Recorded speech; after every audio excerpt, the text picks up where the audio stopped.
This episode is brought to you by Progressive Insurance. Do you ever find yourself playing the budgeting game? Shifting a little money here, a little there, and hoping it all works out? Well, with the Name Your Price tool from Progressive, you can be a better budgeter and potentially lower your insurance bill too. You tell Progressive what you want to pay for car insurance, and they'll help you find options within your budget. Try it today at progressive.com. Progressive Casualty Insurance Company and Affiliates. Price and coverage match limited by state law. Not available in all states. Hello, welcome to Strong Sense of Place. In each episode, we focus on one destination and discuss what makes it different than any other place on Earth. Then we recommend 5 books we love that took us there on the page. I'm Melissa Jolan. I'm David Humphreys. We're going around the world, one great read at a time. Thanks for joining us.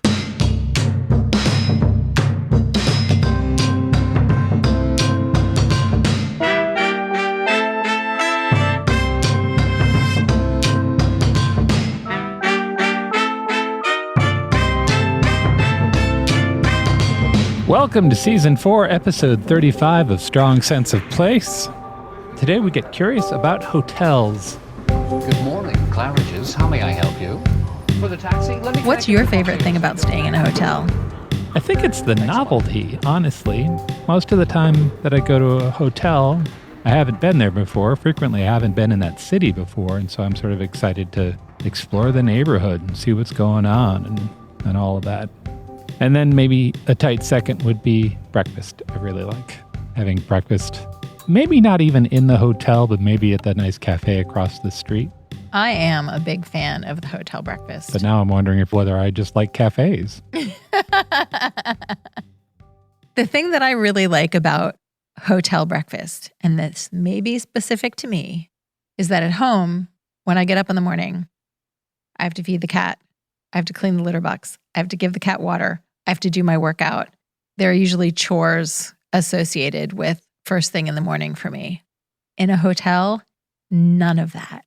I wake up, I get dressed, I walk out the door, and I walk into a breakfast room where someone brings me coffee and food, and I don't have to do anything except show up. There is an extraordinary lack of responsibility in a hotel. And it is delightful. Are you ready for the 101? Yeah, let's talk about some more reasons why hotels are awesome. Okay. First, a little bit of history. The idea of a place to sleep that's not your home has actually been around for millennia.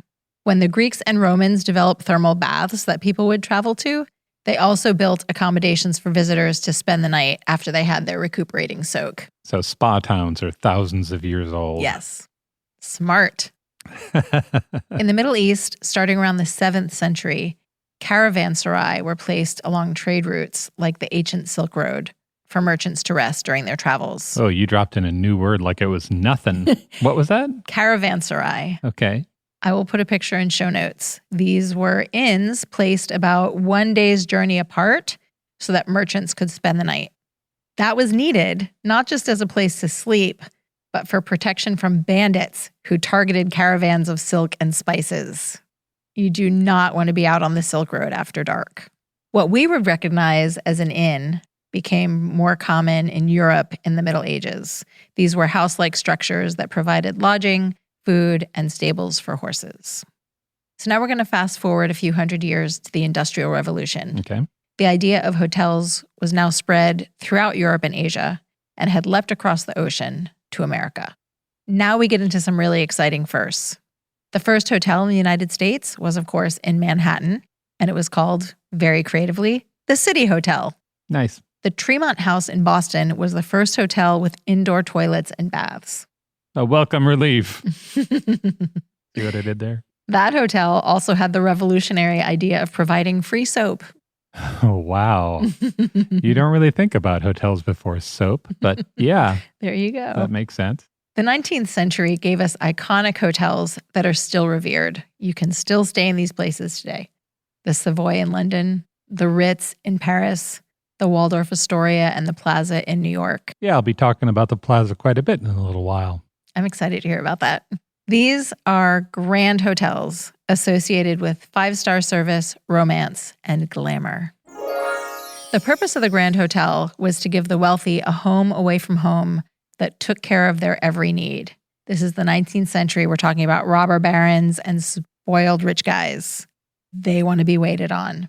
So there were luxurious rooms for sleeping and entertaining. The restaurant served fine food. Laundry and secretary services were provided. The significant characteristic was that the hotel would actively serve guests and cater to their whims, rather than merely accepting them into the building. Yeah, my research suggests that it was common for people to stay there for weeks, months, years. It's kind of what we think of as a furnished condo almost. Yeah, it was really comfortable and really easy to just let someone else take care of you. Sure, it still is. It still is. Salvador Dali often enjoyed extended stays at the Le Maurice in Paris. According to lore, he asked room service to bring a flock of sheep to his room so he could aim a pistol at them and shoot them with blanks. What do you think it was like being a concierge when you got that call? I can't imagine being anyone who waited on Dali.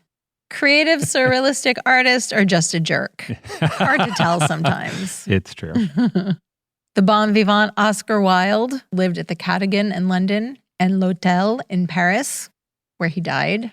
His last words were reported to be, "This wallpaper and I are fighting a duel to the death. Either it goes or I do." Yeah, to the end. To the end. Bless him. Okay, so if we could somehow access a time machine, by the way, listeners, we are waiting for one of you to develop a time machine so we can go visit all of these places we talk about. Yeah. If we could somehow access a time machine. Yep. There are many grand hotels that would be worth a visit. Yeah. But today, I thought I would take us on an imaginary trip to 1930 and the El Minza in Tangier, Morocco. Oh, that's fun. All right.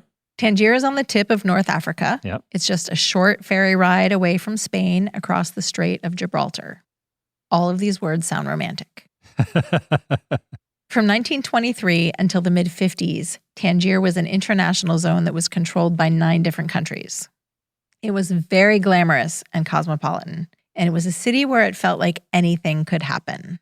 This otherworldliness attracted all manner of interesting people: diplomats and spies, businessmen and gangsters, smugglers, adventurers, and celebrities. The whole movie cast. I can see them all in my imagination. Lots of gowns with sparkly things on them. And hair flips. When Paul Bowles, the author of The Sheltering Sky, first visited in 1931, he said, "It did not take me long to come to the conclusion that Tangier must be the place I wanted to be more than anywhere else." And he'd been to Paris in the 20s. Exactly. There were plenty of hotels to accommodate foreigners in Tangier, but none was as luxurious as the El Minza. Built in 1930 by a British aristocrat, it combined the comfort of an English gentleman's club with Morocco's distinctive Spanish Moorish style. Outside, it's all white stucco, curving arches, and palm trees. Inside, it blends opulent details with Art Deco design. So the sense I get is like Bogart's bar in Casablanca. Rick's American, I think is what they called it. Bamboo and white and guys with fezzes and lots of different nationalities and spies and that kind of thing. You are 100% correct. In fact, the look and feel of Rick's was based on the El Minza. Oh, really? Yeah. All right. So on our imaginary trip, we've been vacationing in Spain and have taken the ferry from Tarifa to spend a few days in the infamous city. As we approach the port, we see the El Minza sitting atop a hill overlooking the beach. At the hotel, we stroll through the airy lobby, our heels clicking on the tile floor, and are shown to our rooms. The furniture is dark wood, softened by jewel-toned fabrics with pillows and bolsters piled on every surface. A soft breeze drifts in through the doors to our private balcony, carrying the scent of orange blossoms and eucalyptus from the garden. As dusk begins to fall, we make our way to the ballroom. An orchestra plays while couples in gowns and tuxedos swirl on the dance floor. Waiters circulate with trays of champagne, and as we're taking our first sip, an acquaintance joins our group with 2 men in tow. Before we can catch our breath, we're introduced to Paul Bowles and his friend, the composer Aaron Copland. Whoa. It seems they've had a devil of a day. Their piano fell off the donkey during its transport up the hill to their rented home. That sounds awful. And wouldn't you know, the darn thing was out of tune when they finally got it in place. What do you think that was like when Bowles and Copeland were just sitting around the piano, monkeying Riffing? around? Yeah. Pretty awesome. Yeah. During our second glass of champagne, we asked the author what brought him to Tangier. He tells us that he'd intended to go to the Riviera, but when he was chatting with Gertrude Stein in Paris, she mocked him, saying, "Anybody can go to the Riviera. You ought to go somewhere better than that. Why don't you go to Tangier?" We all raise our glasses for a toast to our sophistication in choosing this unusual destination. When we've danced the night away, we retire to our rooms and slip into a deep, dreamless sleep. The next morning, late morning, after mint tea in bed, we slip on our sunglasses and head to the veranda for a traditional Moroccan breakfast of fresh bread, honey, soft cheese, and olives. On the agenda for the day is a visit to the souk to find the perfect handmade carpet for our library back home, and an excursion to the Caves of Hercules, a grotto with openings to both the sea and the land, where, according to legend, Hercules rested before performing the 11th of his 12 labors. After sightseeing, we'll enjoy a French dinner at the hotel, and now that we're properly settled in, we'll probably, accidentally, get caught up in a heist or an espionage caper. Who knows? Anything can happen in Tangier. That was nice. Let's go. Are you ready for two truths and a lie? I will do my best. I'm about to say three statements. Two of them are true. One of them is not. Mel doesn't know which one is the lie. Statement number one. Famous inventor Nikola Tesla once paid a hotel bill with a prototype for one of his inventions. Okay. Statement two. One of the last things Martin Luther King Jr. ever did was he had a pillow fight in a hotel room. And statement three. Charlie Watts, the drummer for the Rolling Stones, once did $70,000 of damage to a hotel room. So let's go in order. Okay. First one, Nikola Tesla once paid a hotel bill with a prototype for one of his inventions. True. That is true. Nikola Tesla was a brilliant inventor who lived at the turn of the last century. He invented the Tesla coil, made famous in the Frankenstein movie, and electric oscillators. He developed technologies that we use in X-rays and radio and remote controls. Wireless power was one of his ideas. Tesla also had financial problems most of his life. By the 1920s, he developed a coping habit. He would move to a different hotel in New York City every few years and skip out on the bill. Oh, no. Yeah. In 1923, he was evicted from the St. Regis. In 1930, the Hotel Pennsylvania. By 1934, he'd been in a new place for a while, the Hotel Governor Clinton, which is right across the street from Grand Central. The management there started to get impatient with him. He'd run up a bill of about $10,000. Yikes. Which is equivalent to over $200,000 today. Oh my gosh. Was he just stressed out like all the time? I suspect not, but who knows? Yikes. At some point in my imagination, he said, "Listen, I've been working on something big. It has military applications that could change the face of the earth. It's a death beam." A death beam? Yep. It's hazardous, but I'm willing to trade it to level my debt. Tesla was known for his showmanship, and the management went for it. Wow. Yeah. He presented them with a very fancy box full of common electric parts that did nothing. It was fake? Yeah. That's amazing. Yeah. Nobody dared open the box until after his death in 1943. Sure, because it was a death beam. I will say that I also read that Dali used to give, in lieu of tips, little pieces of his art and drawings. Yeah. I read that Dali would take a bunch of people out to lunch and pay for the lunch with a check, knowing that the restaurateur would recognize that his signature was more valuable than the check, and so he would never cash the check. Clever. Yeah. Statement number two. One of the last things Martin Luther King ever did was have a pillow fight in a hotel room. Please let that be true. That is so sweet. Yeah, it's true. Aww. On April 4th, 1968, Martin Luther King and a bunch of his guys were in Memphis. They wanted to march with the sanitation workers there, but a judge had put a restraining order on the march. So King had one of his guys, Andrew Young, go to court and fight the order. Andrew Young would later go on to be a congressman and the mayor of Atlanta, but at the time he was a young lawyer. Years later, Young would talk about returning to the Lorraine Hotel that afternoon. Young walks into King's room. There are a couple of other guys there. King says, "Where have you been? You haven't called me all day." And Young says, "I've been in court." And King says, "Well, you need to find a way to get me a message."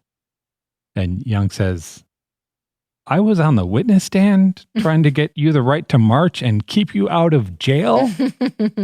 And King said, "Oh, who's getting smart with me?" And King picked up a pillow and threw it at Young's face. So good. Young threw the pillow back, and the other two guys in the room picked up pillows and started smacking him. Young would later say it was like being 12 all over again. Oh, that's so sweet. I love that. Yeah. Which leaves us with the final one, which is false. Charlie Watts, the drummer for the Rolling Stones, once did $70,000 worth of damage to a hotel room. Was it more? It was not. So rock stars have a deep relationship with hotel rooms for, I think, obvious reasons. Spend a lot of time there. Sometimes they're wound up. It is sometimes contentious, this relationship. The drummer for The Who, Keith Moon, was once banned from all Holiday Inns. Not to be rude, but I wouldn't be that sad about being banned from a Holiday Inn. To celebrate his 20th birthday after a long day of enjoying himself, he got naked and drove a Lincoln Continental into a pool at one of their hotels. Who thinks, it'd be really fun? Let's ruin a car and a pool. I don't think there was a lot of thinking going on at the time. Florence Welch of Florence and the Machine set a New York hotel on fire. On purpose? Well, she'd been drinking with Kanye West, came back to her room, lit a tea light, and passed out. Mm. And then when she came around, she realized that somebody had come into the room and doused the fire. That'd be really weird. And Billy Idol was once removed from a Bangkok hotel by members of the Thai army. According to Mr. Idol, they sedated him and shipped him back to the United States in the cargo hold of a plane. Oh, come on. Although we do know from our Thailand episode, you should not mess with the Thai police. Yeah. But Charlie Watts was more of a gentleman than that. He has never wrecked a hotel room, as far as I can tell. His habit regarding hotel rooms was to sketch them. That is really nice. And I take back the mean things I said about how I thought it was more than $70,000. He would get into the room and he would draw it. He started doing that in 1968 and he kept doing it until his death last year. That's awesome. He's filled dozens of journals with sketches of hotel room furniture. According to most people, Charlie was a jazz-loving, soft-spoken man who may have been slumming a little bit when he joined the Rolling Stones.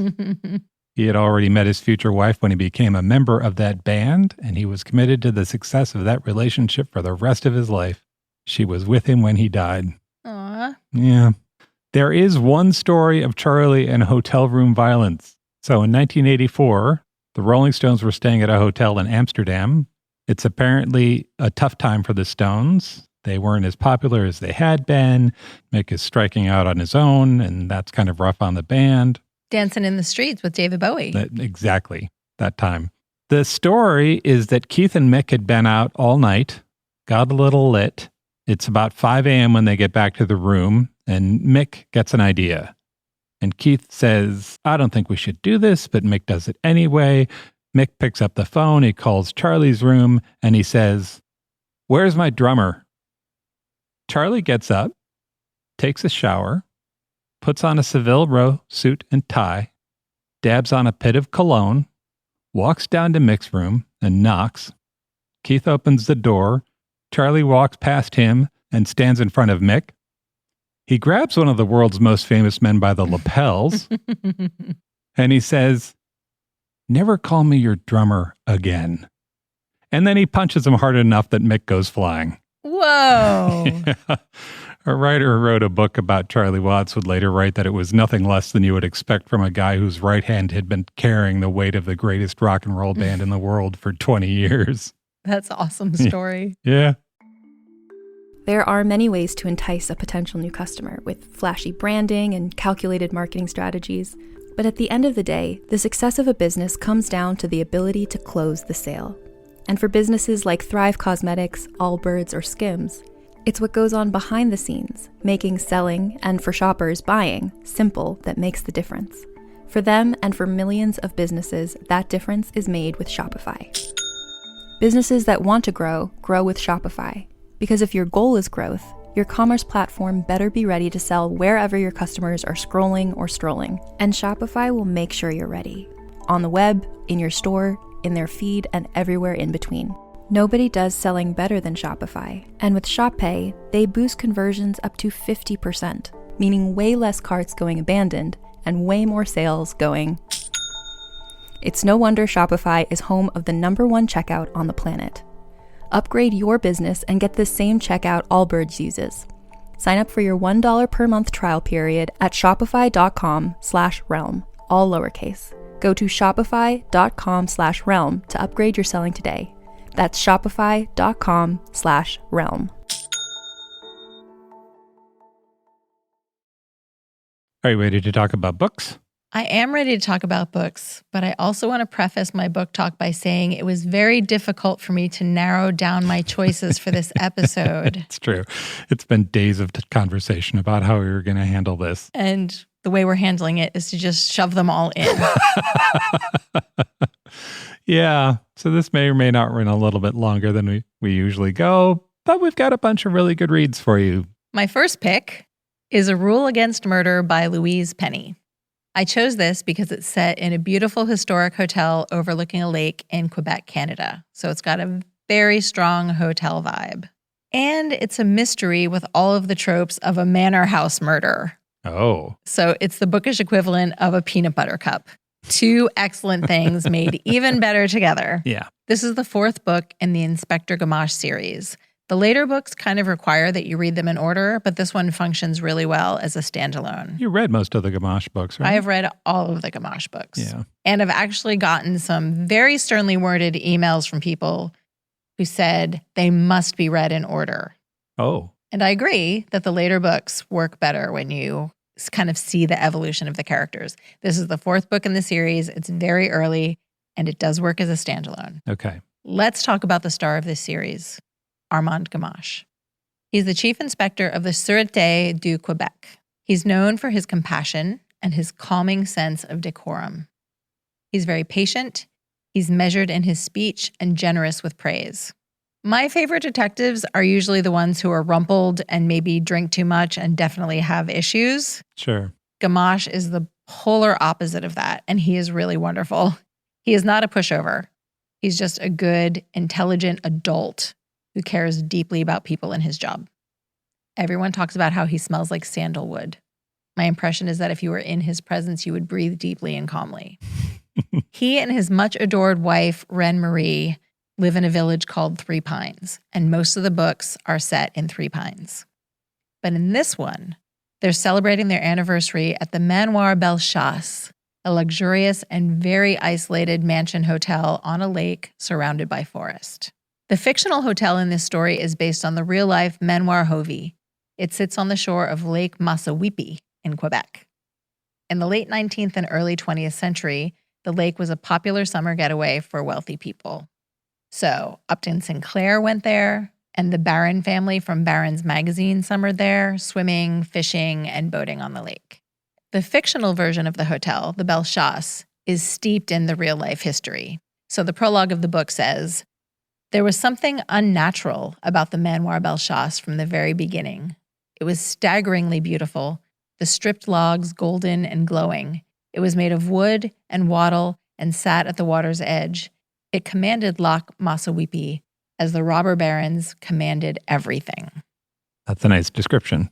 Yeah, so this is one of those 19th century mansions that dominates an area. Yes, and out of necessity was turned into a hotel because who can afford that kind of mansion in modern times? Gamache and his wife have celebrated their anniversary at this hotel every year for decades. Unfortunately for them, this year, the Moreau family has also gathered at the inn for a family reunion. The Moreaus are very rich, super snobby, and absolutely horrible to the staff and to each other. In the first third of the book, Louise Penny takes her time, creating a tense atmosphere. The weather is stifling hot and humid. Wasps from a nest in the nearby forest are on the attack. There's a mysterious block of white marble in the garden that puts everyone in mind of a tombstone. Really? Yes. Okay. She also invests in introducing us to the people who populate the story. We're treated to loving moments between Gamache and his wife, and really juicy scenes of the Morrow family sniping at each other. And we also get to know the hotel staff. They all sleep and eat at the hotel. They are basically living amongst the guests in the staff quarters. There's a nurturing maitre d', there's a comforting gourmet chef, there's a hot-headed waiter. It's all very upstairs, downstairs, Downton Abbey kind of vibe. Then one night, there's a raging storm that literally rattles the windows. The next morning, when the sky is calm, someone screams and a body is found in the garden. One of the Morrows is dead and everyone at the hotel is a suspect. These are my favorite things. I say that. Can you imagine how I would react if there was actually a murder at a hotel where we were staying? I would be a puddle. I would be a mess. That's true. I was staying at a hotel and a guy died there. I remember that. Yeah. There's a kind of hotel that was rumored to be haunted. Yes, it was. And it's a little bit creepy. It is. It's a creepy little hotel. I was sitting there in the lobby and the cops came along and they tried to clear a bunch of us out. We moved away and then realized that what they were doing was taking a gurney down the stairs. Was it murder? I don't think so. Okay. But maybe that's because I'm not a good enough detective. Or he died of fright from a ghost. That story got passed around. I mean, that's probably what happened. Anyway, back to this story. Yeah. What elevates this series above the usual whodunit is that through Gamache, the author Louise Penny really gets into the psychology of the suspects and the why of the murder. Everybody has backstory. Everybody has good reason to maybe have murdered this person. Yeah. Digging into other people's secrets also brings up emotional issues for Gamache. So the dark stuff going on with the Morrow family is interwoven with revelations from the inspector's past. The other thing that works really well is the hotel setting. The hotel is well appointed with attentive white glove service, but it's isolated, so it's equally posh and dangerous. Right. There are lavish descriptions of food, and the guests never want for anything, even after the murder. Even after there has been this murder, there's still Service beautiful continues. gourmet. Yes. Yeah. Service continues. The investigation is hampered by being out in the wilderness. There's not enough juice to power their computers, and there's no cell service, so they're completely old school with paper, pens, and driving back and forth to convey information. What? Which really ratchets up the tension. Meanwhile, the family members are all on their very worst behavior. They stab each other with words and with withering glances. This is a terrible family. And through it all, the sun is beating down on them mercilessly, and black flies are biting everyone. Oh. And then, because it's Louise Penny, she nails the ending with a shocking discovery of who committed the murder and the heartbreaking reason why. That is A Rule Against Murder by Louise Penny. For this episode, I went deep into New York's Plaza Hotel. I read a couple of books. I'm going to talk about a few. Cheating. We're both cheating now. It's a free-for-all. It's a free-for-all. There's no structure. Chaos is loose. No one can be trusted. So the Plaza Hotel is on the corner of 5th Avenue and Central Park South in Manhattan. You can walk out the plaza, cross the street, and you're in Central Park. Nice. It is probably one of the most desirable addresses in the world. And the plaza has been there since 1907. It's 21 stories tall, so big but not enormous. It is a luxury hotel. It is a grand hotel. When it opened, 1,500 people were required to run that place. Wow. Including 2 guys whose job it was to dust the 1,600 chandeliers. That's all they did. An entire career dusting chandeliers. Think how intimately they knew every facet of those chandeliers. Literally, yeah. The hotel has seen some things. Mm-hmm. Many of those things involve the rich and famous. And I'm going to run through a list here just to give you an idea. Enrico Caruso, the famous opera singer, lived there. F. Scott Fitzgerald is said to have bathed in its fountain, and he set part of The Great Gatsby there. Was he renting a room at the time or just availing himself of the fountain? I believe he was just availing himself of the fountain, but maybe he was staying there. FDR had his birthday lunch there in 1935. The only thing we have to fear is fear itself. Frank Lloyd Wright stayed there when he was designing the Guggenheim Museum. Wow. Yeah. Miles Davis, Duke Ellington, and Billie Holiday played there together in 1958. Time machine. Yeah, there was an album from that night. Truman Capote held a masquerade ball there. Moby lived there. So did Tommy Hilfiger. Michael Douglas and Catherine Zeta-Jones got married at the Plaza. Donald Trump owned it for a while and then bankrupted it. Boo. Yeah. And for 5 nights back in 1964, the Beatles stayed there. I want to back up for a second. It's worth sharing some details about Truman Capote's black and white ball. This was not just any shindig. First, the ball had several earlier parties. The invited were invited to meet with one another at organized dinner parties before the ball happened. No one would be there without having spent time with a bunch of other people who were also attending. This strikes me as just outrageously civil. You know? Make a friend before you go to the big party? Yeah. Second, invitations to this event were so coveted that people who were not invited made plans to be out of town. So they wouldn't have FOMO? Truman's Ball, Sarah couldn't make it. I was in San Francisco. Interesting. Yeah. To save face. Yes. Finally, the ball was so famous that there were 2 recreations of it, one in 1991 and another in 2006, the 25th and 40th anniversaries of the original. Like a high school reunion? Like a recreation. The last one had the same food, the same rules for getting dressed, the same orchestra played. Cool. Yeah. The night of Truman's party back in 1966, guests in attendance included Lady Bird Johnson, the Duke and Duchess of Windsor, Andy Warhol, and a 20-year-old Candice Bergen. Frank Sinatra danced with Mia Farrow at that party. The Plaza has inspired a small library's worth of books. And I'm going to, like we said, cheat and mention 3 of them. And these 3 books intertwine really nicely. There's a sort of fantastic little mini book project for the right person here. The first book is The Plaza, The Secret Life of America's Most Famous Hotel by Julie Satow. This is a general history of the Plaza. It came out recently in 2019. Satow is a journalist. She's a regular for the New York Times, but she's also done work for NPR and the New York Post. This book starts before the hotel was built. In fact, the first chapter describes a murder that happened at the Plaza when it was going up. Whoa. Yeah.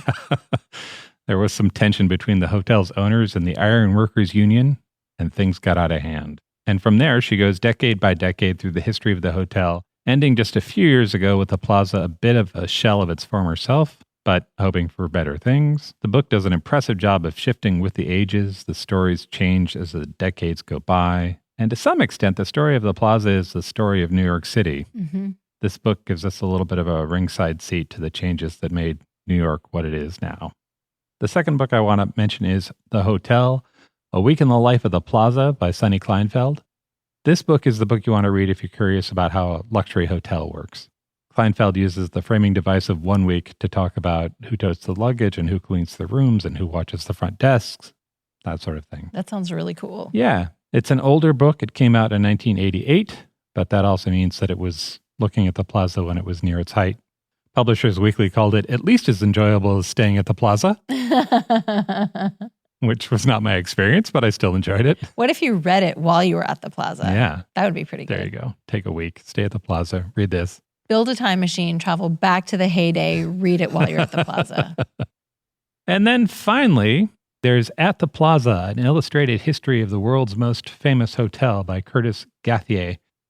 This is a pictorial record, a picture book for adults. This book has loads of photos and menus and album covers and posters and invitations. I love visuals, and being able to flip through this while I was learning about the history of the great hotel added a lot of depth for me. That book seems to be out of print, but it's available used and currently pretty cheap. But if you're only going to read one, I'd recommend the first. That's The Plaza, The Secret Life of America's Most Famous Hotel by Julie Satow. I'm going to cheat a little bit now, too. I read a book called Rooms with a View, The Secret Life of Grand Hotels by Adrian Morby. The author is a hotel historian and travel writer. He visited 50 grand hotels that are still operating, and this book is the result. Each hotel gets its own little section, 2 or 3 pages tops, with a photo and stories of things that happened in the good old days. This is not a book you want to read in one go because it would get a little tedious. There's not a narrative thread holding things together. It's Right. more like almost a directory, but it's a good book to dip in and out of when you're reading a novel or another book set in a hotel, just to kind of fill in some of your gaps. Are there photos? There is one photo of each hotel in its little write-up, Oh, okay. and they're black and white. Google Images. Google Images is the way to go. Yeah, That's Rooms with a View by Adrian Morby. that sounds good. My next recommendation is Estoril by Dejan Tiago Stankovic and translated from Serbian by Kristina Privahevic-Zoric. That is quite a mouthful. That did a nice job of navigating that. This is a historical novel set in the luxurious Hotel Palacio Estoril in Portugal during World War II. Before I get into my description of the book, I have to talk about the town of Estoril and the iconic hotel. The Hotel Palacio was built in 1930, and it's exactly what you want in a glamorous hotel. It looks like a wedding cake. The entire facade is gleaming white under the Portuguese sunshine, and it's surrounded by a lush green lawn and swaying palm trees, and it's just a few minutes' walk from the sea. During World War II, Portugal claimed neutrality, but it continued to trade with both the Allies and Nazi Germany. Oh, That made it a playground for anyone hoping to ride out the war without too much disruption to their lives. The area became known as the Coast of Kings because the royal families from Spain, Italy, France, Bulgaria, and Romania all went into exile there. wow. Yes. That must have made for some interesting dinner parties. It also attracted war refugees, fleeing Jewish families, and spies. British and German agents drank cocktails and traded secrets in the hotel lobby, the bar, and the casino next door. Ships off the coast would send messages by blinking lights after nightfall. And when the Germans ordered the best champagne at the bar, the Allies knew that a battle had been lost in Africa. The bartenders had more of a scoop on what was happening in the war than the reporters. Wow. In 1941, this is all real. In Yeah. 1941, Ian Fleming stayed at the hotel and met the Serbian double agent Duško Popov, who spied for Britain's MI6 and the German Abwehr. Popov was known as the tricycle because he always had women occupying both arms. And he was the inspiration for James Bond. That's amazing. There is no proof of whether or not he was overheard ordering a martini, shaken, not stirred. In 1968, the James Bond movie On Her Majesty's Secret Service was filmed at the hotel, and the stars George Lazenby and Diana Rigg stayed in rooms there. So, back to this novel, Yeah. Estoril. When the story opens, we meet a 10-year-old Belgian boy named Gabby. He's appeared at the hotel in a sober black suit with a white shirt and a broad-brimmed black hat and 2 blonde side locks framing his face. He is a Hasidic Jew, and he's been sent to the hotel by his parents in an attempt to put him out of the reach of the Nazis. Mm-hmm. He has a suitcase full of cash and diamonds sewn into the hem of his coat. The very decorous hotelier Mr. Black is about to send Gabby away when, for some reason, his heart softens. He breaks all the rules of propriety and he lets this serious little boy stay at the hotel. Okay. Soon, Gabby is adopted by the hotel staff and guests as they ride out the war together. So the book is about his adventures in the hotel and all of the people he meets. It's got a really brisk pace. It's kind of like sitting in a hotel lobby watching the comings and goings of the guests and the staff. You get little vignettes of what everyone is up to. Yeah.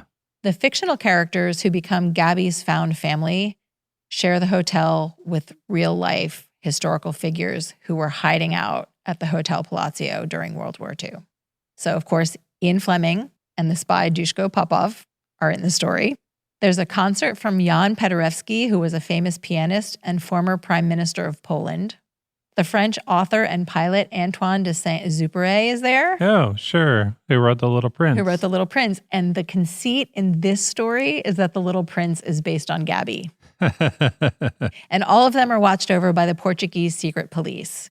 Interspersed between the chapters of the book, there are official communiques from the secret police reporting on different people who have arrived in town and who has left town. Kind of helps you move the story forward. Yeah. These whimsical touches are really doing double duty. They're a break from the bleak reality of living through a war. Yeah. They also highlight how bad things were getting outside the hotel.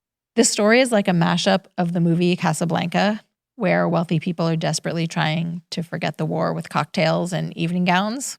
And it has a little bit of the Grand Budapest Hotel in it because there are quirky characters that make you smile and also break your heart a little bit.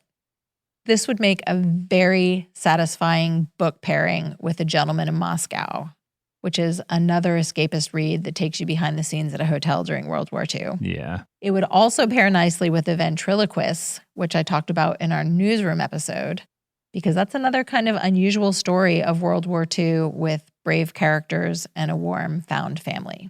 This book, very charming, very moving.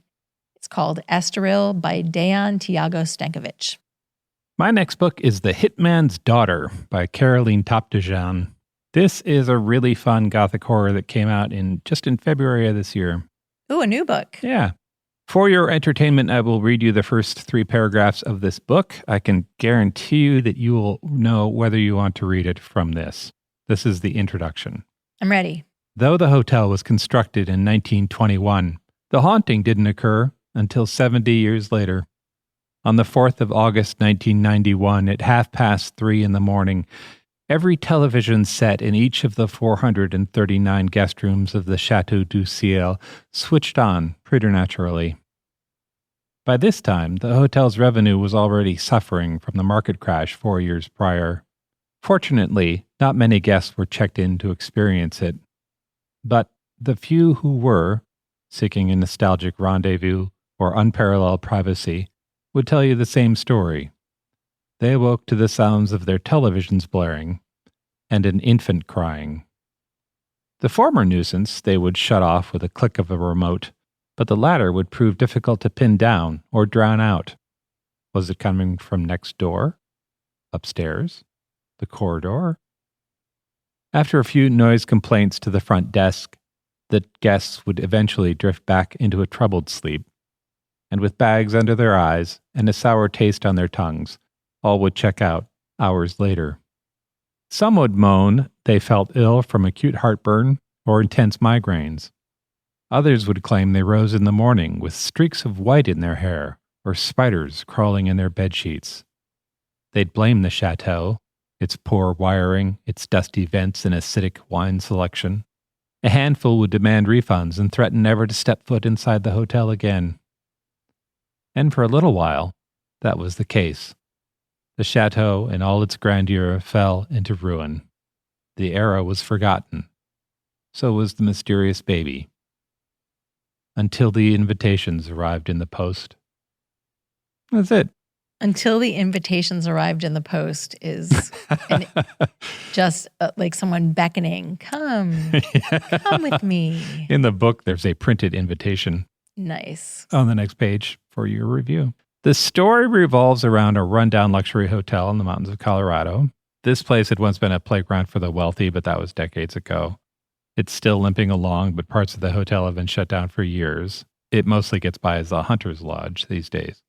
Our hero is Maeve Michael. She is the hitman's daughter of the title. Her dad has been convicted and he's in jail. She is on the run from her past. She's changed her name and settled into a position as a sales clerk in the hotel's store. And then, on New Year's Eve, the hotel is having a party. The band is playing a bossa nova tune. Drinks are being poured. People are dressed up. A blizzard sets in. Love when a blizzard comes. Maeve's gotten a note from the elderly eccentric artist who lives on the top floor of the hotel. New life goal, be an elderly eccentric artist who lives on the top floor of a spooky hotel. Agreed. She gets the note. She takes the rickety elevator up to the 23rd floor to visit the old lady. Her name's Bertie. She walks down the hall. The electricity is cycling, so the wall sconces are going on and off. Maeve knocks on Bertie's door. She hears something. She enters. In the room, the wind from the blizzard is smacking the balcony doors open and closed. Maeve goes to close the balcony doors, and she trips over the old lady, dead on the floor. Strong start. And that's the first chapter. And of course, who's better to blame for a murder than the hitman's daughter? And we're off. There are so many Gothic tropes in this book that I wondered if the writer had made a game of including as many as she could in a story and writing from there. There's a powerful and wealthy family with dark secrets. There are ghosts and people who might be ghosts. There are elaborate maze-like structures. There are decades-old crime scenes. There's a huge library that some people refuse to enter. How have I not read this book? It really does have you all over it. There's a damsel in distress who turns out to also be the hero. There's a powerful storm that turns the whole thing into a locked room mystery. Maeve has a supernatural power that is unexplained. There's a moody and secretive love interest. There's melodrama. There's also cell phones and strong women characters in the internet, so it's not completely moored in the 20s or whatever. For me, it was all great fun. I blew through this book. The author, Carolyn Toptejan, is a professor at the Humber College in Toronto. Her bio says she lives in a 112-year-old haunted house. This is her first novel, and I hope she writes more. That's The Hitman's Daughter by Caroline Toptejan. That sounds amazing, and I can't wait to read it. Yeah, absolutely your kind of book. I'm going to piggyback on that. Okay. I also read a hotel ghost story that I want to mention just quickly. It's The Sundown Motel by Simone St. James. And this has a completely different vibe than the books we've talked about so far because it's set in a broken down roadside motel. Oh. Not a fancy hotel. A motel that you drive up to, park your car in the space in front of the door, and walk in. It's set in 1982 and 2017 and is a mashup of a true crime investigation, a fictional true crime investigation, and a ghost story with two heroines with a lot of moxie. They're loners and relentlessly curious, which gets them into all kinds of dangerous scrapes. The descriptions of the hauntings at the motel are fantastic. There's a lingering smell of cigarettes where no one is smoking. The lights go on and off in sequence. And everyone, when confronted with the idea of the ghosts, accepts it. They don't waste any time trying to convince skeptical people that these are ghosts. I loved it. It's suspenseful and super spooky in a way that I found really fun. That is The Sundown Motel by Simone St. James. My final recommendation, sort of, because we're going to talk about more books after this. Yeah. This recommendation is one of my all-time favorite books. I love it so much that it felt like cheating to include it in the show, but I decided to do it anyway. It's The Inn at Lake Divine by Eleanor Lippman. Yeah. I always have a hard time describing her books. Technically, I guess you would call them rom-coms, but Eleanor Lippman has a real gift for writing stories that are frothy and sparkly on the surface while tackling challenging issues underneath. But it's so stealthy that you don't even really notice at first. And then you're like, oh, I see what she's doing here. Yeah. So rom-com with a little bit of depth to it. Yeah. I've read all of her novels, but I'm kind of that annoying person who likes a band's first few albums the best. My heart belongs to her books from the early 90s. The Way Men Act, Isabel's Bed, and this one, The Inn at Lake Divine. So you're an Eleanor Lippman hipster. I am. This story begins in 1962 when our heroine, Natalie Marks, is 12 years old. Her mom has written to the inn to ask for prices for their family's traditional summer getaway. And this is the response they receive. The Inn at Lake Divine is a family-owned resort which has been in continuous operation since 1922. Our guests, who feel most comfortable here and return year after year, are Gentiles. Very truly yours, Mrs. Ingrid Berry, reservations manager. Yikes. Yes. These two weirdly formal and very anti-Semitic sentences set Natalie on a course that changes her entire life. She becomes kind of obsessed with Mrs. Ingrid Berry and her inn by the lake. She wonders if the Berrys are Nazis. Yeah. She anonymously mails Mrs. Berry a copy of the Civil Rights Act, along with a quote from Anne Frank's diary, In spite of everything, I still believe that people are really good at heart. She calls her from payphones. She's all over it, this 12-year-old little girl. Yeah. And then she finagles an invitation to join her friend Robin and Robin's family, non-Jewish family, on their trip to the inn at Lake Divine. Oh. The girls swim the lake. They sun themselves on the shore. They get to know the adult berries and their teenage sons. And it's all way less dramatic than Natalie expected it to be. And eventually that summer is nearly forgotten. But a decade later, Natalie is a talented, if not super successful chef in Boston. And she runs into her old pal Robin and learns that Robin is about to marry the Barry's eldest son. Oh. And then she invites Natalie to the wedding. This is where I like to say hijinks ensue. I cannot tell you anything else about the plot without ruining the fun. So I'm going to tell you some things I love about the book. Okay. First, Natalie. She is one of the all-time great heroines. She is equal parts fight and vulnerability. And that 12-year-old version of her is filled with fire. But when we catch up with the adult Natalie, she's lost some of that fight. It is such a joy as you go through the rest of the book to see her coming into her own again and getting her confidence back. Second, there's not one, but two hotels as characters in this story. There's the Inn at Lake Divine, which is the quintessential 1960s lakeside inn. And then there's a kosher hotel in the Catskills called the Halcyon, which is Dirty Dancing right there on the page. Okay. Third, all of the characters feel like real people. Eleanor Lippman is really good at this. They are messy, they're unpredictable, they're lovable, they're difficult. They go through stuff and they change, but there are no magical, unreal transformations. Mrs. Barry is a pill from the beginning and she's still a pill at the end. She's just a little bit softened. Finally, Eleanor Lippman is not afraid to sucker punch you with her plot. There are laugh out loud moments in this book. Some of the lines that come out of Natalie's mouth made me whoop out loud. Still, I've read this book like 6 times. I just reread it. Still makes me laugh.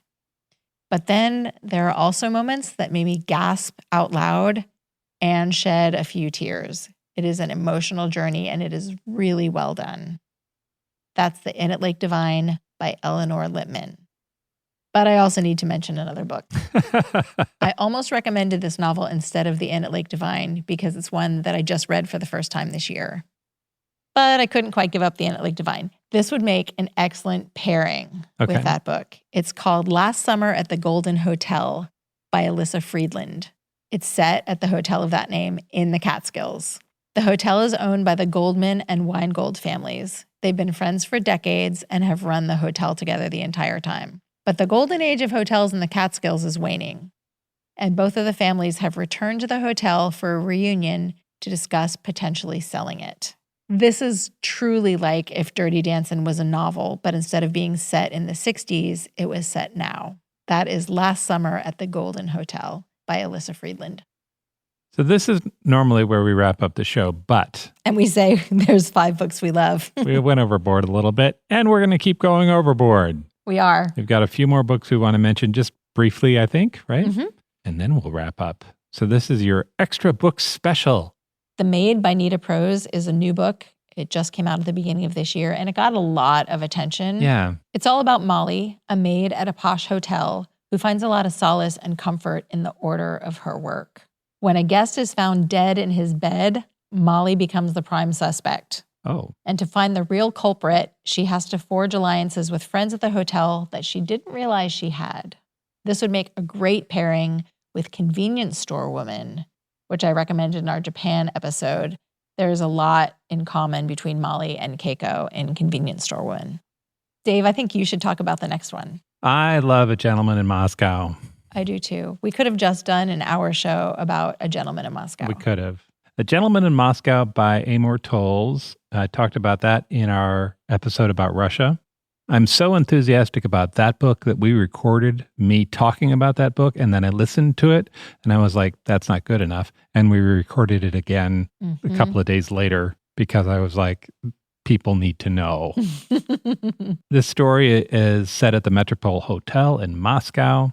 It starts out in 1922. The Bolsheviks have risen to power. That's not a good time to be wealthy in Russia.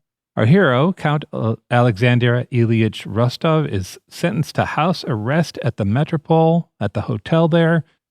He proceeds then to make a found family and live an expansive life within the hotel's walls during the next 30 years. It's such a good book. He's such a lovely character. Be right back. Got to go read it right now. The Paradox Hotel by Rob Hart is also a new book that just came out this year. That's set in a fancy hotel where the super wealthy wait for their departures in a nearby time travel machine. This is my dream come true. Yep. This is a thrill ride. It has fantastic world building, a heroine to root for, lots of humor, and genuine punch you in the face feelings. It's a murder mystery, but it explores the things that haunt us. Ghosts or not ghosts. Doesn't matter. We're haunted by things from our past. Yeah. It's also a cautionary tale about where our collective pride and entitlement might be taking us in the not too distant future. Is it a good place? Not really. Yeah, I was afraid If of that. you don't like rich people, this is a fun read. That's The Paradox Hotel by Rob Hart. Okay, that is maybe 18 books we love. And is that all the books we love set in hotels? Visit our show notes at strongsenseofplace.com for links and details and a whole big list of great books. I know I say this every episode, but truly the show notes for this episode are epic.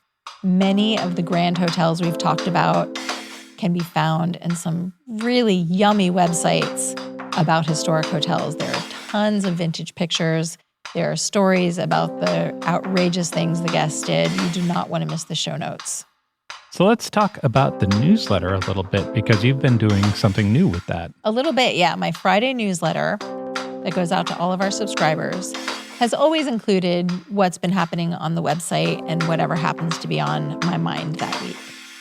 But on Fridays, we post our endnotes on the website, and that is a collection of our favorite book and travel-related things that we have seen throughout the previous week. Right. And at the top is always a beautiful photo of something that caught our attention.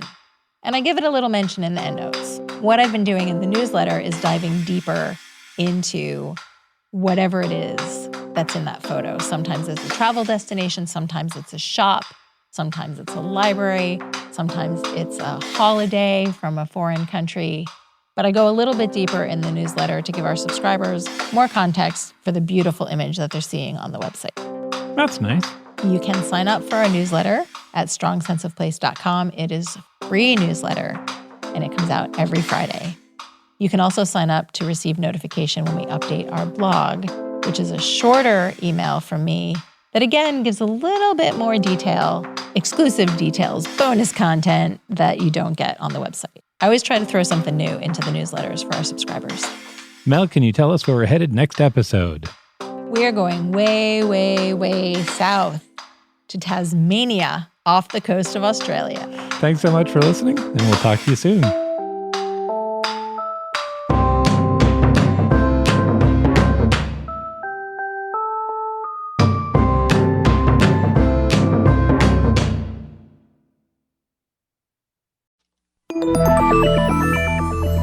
Can you actually change your personality if you want to? How does peer pressure work, and why is it so powerful? Should you ever really trust your gut when you make a big decision? These are just a few of the topics we've recently covered on my podcast, Something You Should Know. I'm the host, Mike Carruthers, and each episode of Something You Should Know covers multiple topics that are likely relevant to you.